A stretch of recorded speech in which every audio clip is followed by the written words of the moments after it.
Today class we talk about uniform circular motion. What is uniform circular motion? We know that meaning of uniform. Uniform means remains same. जो हमेशा क्या रहे same रहे, continuously same ही रहे, change ना हो. Circular motion, circular motion means circle में motion, ठीक है ना, सर्किल के अंदर motion, that is called uniform circular motion. Definition, when a body of an object moves in a circle it is called a circular motion. तो जब कोई body या कोई ऑब्जेक्ट सर्किल में मूव करता है तो वो क्या होता है, यूनिफॉर्म सर्कुलर मोशन में होता है. क्लियर है?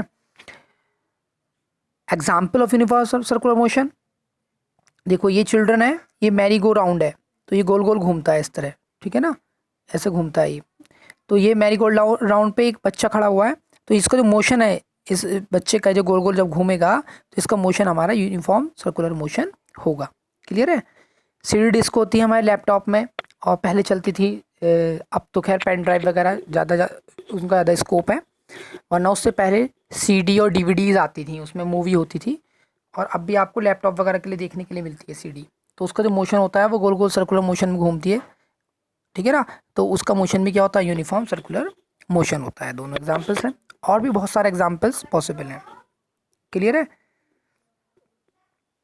अब इस यूनिफॉर्म सर्कुलर मोशन के लिए क्या और एग्जाम्पल लेते हैं, ठीक है, कुछ इसकी पर्टिकुलर कंडीशंस हैं, उन कंडीशंस के बारे में बात करते हैं.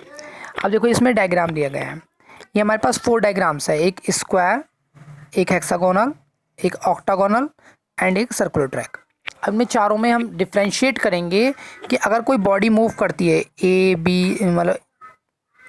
ए बी सी डी, ठीक है ना, उसी तरह A B C D E F A, तो ये मोशन जो है क्या ये यूनिफॉर्म सर्कुलर मोशन होंगे या नहीं होंगे. तो अगर फर्स्ट ऑब्जेक्ट में हम देखें, फर्स्ट वाले में देखें, अगर हम फर्स्ट की बात करें, yes, in first diagram body moves A to B and now turn B to C and now turn C to D and now turn D to A, ठीक है ना. तो इस ऑब्जेक्ट में कोई बॉडी 4 टाइम्स उसने टर्न किया है. क्लियर है ना? ए तक जाने के लिए उसने कितनी बार टर्न किया, 4 टाइम्स. इट मीन्स उसने जो अपनी डायरेक्शन बदली, जो उसने अपनी डायरेक्शन बदली वो कितनी बार बदली, चेंज की उसने, 4 टाइम्स चेंज उसने अपनी डायरेक्शन को किया. तो अब सेकंड वाले डायग्राम में हम क्लियर करते हैं. सेकंड वाले डायग्राम में क्या है, सेकंड वाले डायग्राम में आप देखेंगे उसने जो अपनी डायरेक्शन है उसको कितनी बार, 1 2 3 4 5 6 टाइम उसने अपनी डायरेक्शन क्या किया, चेंज किया. In our next figure the body will change its direction 8 times, 1 2 3 4 5 6 7 and 8. Clear है? तो किसी बॉडी ने अपनी डायरेक्शन है, मोशन की डायरेक्शन है, वो 8 टाइम्स उसने चेंज की. But in case of circle वाले केस में अगर हम देखें तो देखो इसमें कोई पर्टिकुलर डायरेक्शन ही नहीं है. अब ये बॉडी थी तो ये यहाँ पर जब इस पॉइंट पर थी, अब इसको पॉइंट वाइज बनाते हैं हम. ये सपोज करो पॉइंट हो गया ए, ये हो गया हमारा क्या बी, ये हो गया सी, ये हो गया एक डी, ये हो गया हमारे पास point E and that is F. अब अगर इसको ऑब्जर्वेशन हम करें इन पॉइंट्स का, कि जब कोई ऑब्जेक्ट इस पर मूव कर रहा है, सर्कुलर मोशन कर रहा है, तो अगर इसमें ऑब्जर्वेशन करते हैं,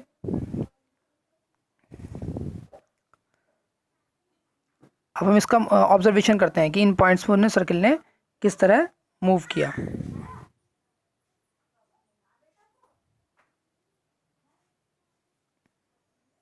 ठीक है, तो देखेंगे जब वो ए पॉइंट पर था, तो अगर मान लिया आप एक एग्जांपल ले लो कि हम अपने एक स्टोन ले लेते हैं, स्टोन को एक थ्रेड में बांध देते हैं, ठीक है, थ्रेड में बांध करके उसको गोल गोल घुमाते हैं और स्टोन को छोड़ देंगे.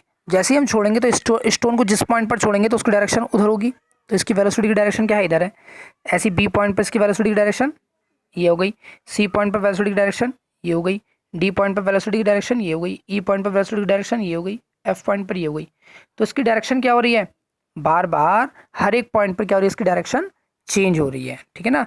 दैट मीन्स जब वो सर्कुलर मोशन कर रहा है, भाई फर्स्ट वाले में जो स्क्वायर वाला केस था उसमें किसी बॉडी ने अपनी डायरेक्शन को कितने टाइम्स चेंज किया, उसने 4 टाइम्स चेंज किया. हेक्सागोनल वाले केस में उसने 6 टाइम चेंज किया, ऑक्टागोनल वाले केस में उसने 8 टाइम्स चेंज किया। But in case of circle object change its direction at every point, her point पर अपनी डायरेक्शन को चेंज कर रहा है। कोई कह रहा है इस पॉइंट पर भी चेंज कर रहा है, इस पॉइंट पर भी चेंज कर रहा है, इस पॉइंट पर चेंज कर रहा है। देखिए हर एक पॉइंट पर उसकी क्या हो रही है, डायरेक्शन चेंज हो रही है। ठीक है ना। तो अगर वो कांस्टेंट स्पीड से भी चल रहा है तो उसकी हर पॉइंट पर सर्किल वाले केस में उसकी डायरेक्शन क्या हो रही है, चेंज हो रही है। क्लियर हुआ ये टॉपिक। तो अब इसमें से कंक्लूजन लेते हैं। भाई इससे क्या कंक्लूजन निकला कि इसमें 4 बार हुआ, इसमें 4 टाइम्स हुआ, इसमें 6 टाइम्स, इसमें 8 टाइम्स, और इसमें एवरी पॉइंट पर, हर पॉइंट पर क्या हो रही है, इसकी डायरेक्शन चेंज हो रही है। तो conclusion is that when a body of an object move along a circular path then its direction of motion keeps changing continuously. तो उसकी डायरेक्शन ऑफ मोशन है क्या होगी, कंटिन्यूसली रेगुलरली उसकी डायरेक्शन ऑफ मोशन चेंज होती रहेगी। Clear है। Since the velocity changes due continuously direction, therefore the motion along a circular path is said to be accelerated motion। ठीक है ना। एक्सीलरेशन में क्या था अब देखो यहाँ पर एक चीज क्लियर कर लो, जो वेलोसिटी है वहाँ भी मैंने क्लियर किया, तो velocity depends on both direction and, velocity जो होती है हमारी वो क्या होती है, वो दोनों चीज़ों पर डिपेंड करती है, मैग्नीट्यूड एंड डायरेक्शन बोथ। तो वो जो वेलोसिटी है हमारी वो एक तो मैग्नीट्यूड पर डिपेंड करेगी, ठीक है ना, और वो डायरेक्शन पर डिपेंड करेगी। अगर इनमें से कुछ भी चेंज होता है तो हमारी वेलोसिटी क्या होगी, चेंज होगी। क्लियर है। अगर इनमें से कुछ भी चेंज होता है तो वेलोसिटी हमारी चेंज होती है। क्लियर है। तो अब हमारे पास क्या है, हमने लिखा वैन ए बॉडी। अब हमारी जो बॉडी की जो वेलोसिटी है वो क्या हो रही है, रेगुलरली चेंज होती जा रही है, एक डायरेक्शन दूसरी डायरेक्शन में, दूसरी तीसरी डायरेक्शन में रेगुलरली चेंज हो रही है। ऐसे उसी तरह सिमिलरली नेक्स्ट अगर देखेंगे, since the velocity change due to the, अब जो वेलोसिटी चेंज होगी तो इट मीन्स एक्सीलरेशन में है बॉडी। अगर वेलोसिटी किसी ऑब्जेक्ट की चेंज हो रही है तो उसका मतलब क्या है, वो जो बॉडी है वो एक्सीलरेशन में, क्योंकि एक्सीलरेशन की डेफिनेशन में हम करते थे change of velocity per unit time. अब चाहे उस वेलोसिटी की डायरेक्शन चेंज हो या उसका मैग्नीट्यूड चेंज हो, अगर वो कोई भी उसमें चेंज हो रहा है वेलोसिटी में तो वो क्या है, वो मोशन में, सॉरी एक्सीलरेशन क्रिएट करेगी। क्लियर है। तो इस वेलोसिटी वाले केस में इसमें एक्सीलरेशन होगा। Next is when a body moves in A circular path with uniform speed. जब किसी बॉडी यूनिफॉर्म स्पीड से, देखो वेलोसिटी की बात नहीं कर रहा हूँ मैं, आपकी बार दोनों में डिफरेंस है। पहले मैं वेलोसिटी कह रहा था, अब की बार कह रहा हूँ यूनिफॉर्म स्पीड। तो जब कोई बॉडी यूनिफॉर्म स्पीड में जाती है, it's motion is called uniform circular motion. तो उसका जो मोशन है वो क्या कहलाता है, हमारा यूनिफॉर्म सर्कुलर मोशन में होता है। क्लियर है। यूनिफॉर्म सर्कुलर मोशन की डेफिनेशन और दूसरी ये वाली हो गई। तो इसमें यूनिफॉर्म सर्कुलर मोशन में आपको स्पीड लेनी है। क्लियर है ना। यूनिफॉर्म सर्कुलर मोशन में आपको स्पीड को काउंट करना है। देखिए डायग्राम के थ्रू और समझ सकते हैं। ये डायग्राम मैंने आपको थोड़ी देर पहले भी एग्जांपल दिया था ना। तो हम एक स्टोन लेंगे, एक हमने स्टोन ले लिया, उसको हमने थ्रेड में बांध दिया, थ्रेड से बांध दिया, उसको गोल गोल घुमाएंगे और फिर हम किसी पॉइंट पर जब उसको छोड़ेंगे तो उसकी डायरेक्शन इस तरह से होगी। क्लियर है।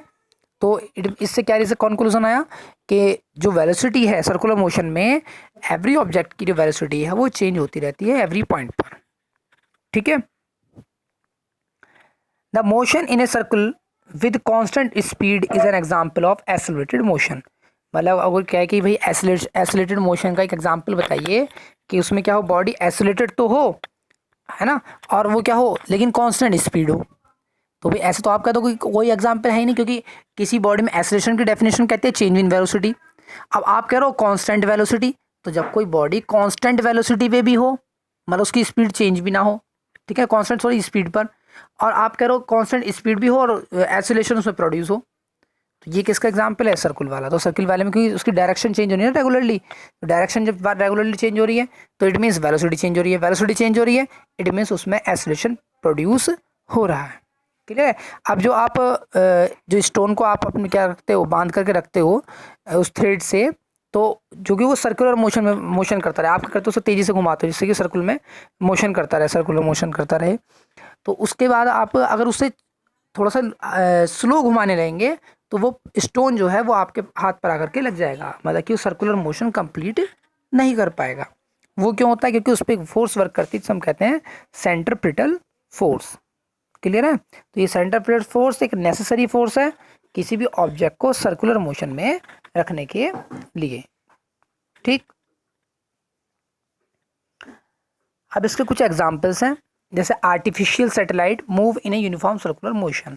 आर्टिफिशियल सैटेलाइट जैसे आपने सुना होगा चंद्रयान 1, चंद्रयान 2 जो हमारे चंद्रमा के चारों तरफ घूम रहे हैं, तो वो आर्टिफिशियल सैटेलाइट्स हैं। उसी तरह अर्थ के भी सैटेलाइट्स हैं जो चारों तरफ अर्थ के घूमते हैं। वो हमें इंफॉर्मेशन प्रोवाइड करते हैं, हमारी कंट्री की सिक्योरिटी के बारे में इंफॉर्मेशन प्रोवाइड करते हैं। जो हमारे कनेक्शंस आते हैं मोबाइल के, उनकी सब इंफॉर्मेशन, या फिर जो कनेक्शन पॉसिबिलिटी है टावर के थ्रू आप कॉल करते हैं, वो सैटेलाइट के थ्रू करते हैं हम। इमेजेस देख सकते हैं, बहुत सारे उनके यूजेस हैं। तो वो सभी जितने भी सैटेलाइट्स हैं आर्टिफिशियल जो हमने भेजी हैं बाहर किसी मिशन के लिए, ठीक है ना, तो वो सैटेलाइट्स जो अर्थ के चारों तरफ घूम रही हैं वो सभी के हैं एग्जाम्पल हैं यूनिफॉर्म सर्कुलर मोशन की, क्योंकि वो सेम वेलोसिटी से घूमती रहती हैं। उनके एक बार उन्हें शिफ्ट कर देना उनके ऑर्बिट में, तो उसमें फिर कोई फ्यूल भरने की जरूरत नहीं है, वो अपना आप ही मूव करते रहेंगे। अगर वहाँ पर हम कोई पेच भी डाल देंगे ना छोटा सा, अगर कोई पेच भी अगर हमने स्पेस में छोड़ दिया अर्थ के बाहर एटमॉस्फेयर में, तो वो भी मूव करता रहेगा कंटिन्यूसली, बिना रुके, बिना अपनी स्पीड को चेंज किए। देखो ये एग्जाम्पल है ये वाला। और हमारे जो अर्थ है वो सन के चारों तरफ मूव करती है, that is example of uniform circular motion. Clear है? ये एथलीट है, सर्कुलर पाथ पर अगर एथलीट कोई मूव कर रहा है, ये भी एग्जाम्पल है यूनिफॉर्म सर्कुलर मोशन का। Tip of A second hand, तो जो हमारी घड़ी होती है उसकी सेकंड हैंड की टिप है, तो उस टिप की बात कर रहा हूँ, कौन की बात कर रहा हूँ, तो वो क्या होती है, वो भी यूनिफॉर्म सर्कुलर मोशन में होती है। तो मैं समझता हूँ क्लियर हो गया होगा आपके uniform circular motion. Now we talk about to calculate the speed of a body in uniform circular motion. किसी बॉडी की स्पीड को अगर हमें क्या करना हो, काउंट करना हो, किसमें, यूनिफॉर्म सर्कुलर मोशन से। कैसे करेंगे भाई? तो हमारे पास एक फॉर्मूला होता है, speed equal to distance upon time. Speed equal to distance upon time. अब यहाँ पर जो अगर कोई बॉडी सर्कुलर मोशन में मोशन करेगी, ठीक है ना, अगर कोई बॉडी सर्कुलर मोशन में मोशन करती है तो उसके पास डिस्टेंस कितनी होगी? अगर वो एक चक्कर काटेगी तो उसको कितनी डिस्टेंस कवर करनी पड़ेगी? उसकी सरकमफ्रेंस के इक्वल, सर्किल की सरकमफ्रेंस के इक्वल, और सर्किल की सरकमफ्रेंस इक्वल टू होता है 2πr।